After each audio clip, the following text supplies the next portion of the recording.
Welcome to the Learning Pines YouTube. We hope this video helps.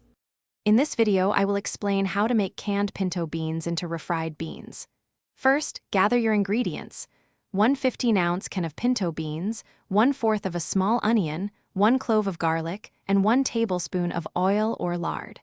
You will also need a 1/2 teaspoon of cumin, a 1/4 teaspoon of chili powder, and salt to taste. This guide will help you create a flavorful side dish quickly. Now, let's prepare our flavor base. Begin by draining and rinsing your canned pinto beans very well under cold water. This removes excess sodium and improves texture. Next, finely dice about 1/4 of a small onion and mince 1 clove of garlic.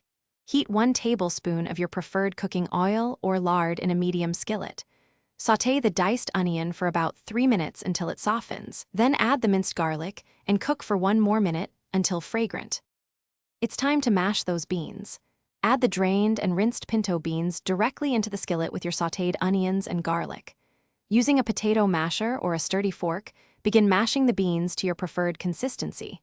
Some prefer them smoother, others chunkier.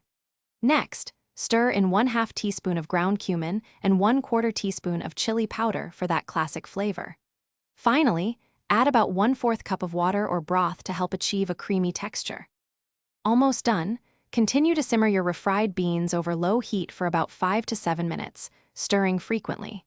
This allows the flavors to meld beautifully and the beans to thicken. If they become too thick, simply add another tablespoon or 2 of water or broth until you reach your desired consistency.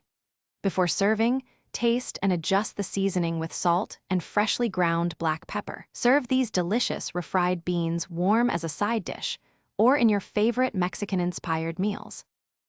Thanks for watching. Consider subscribing if we helped you.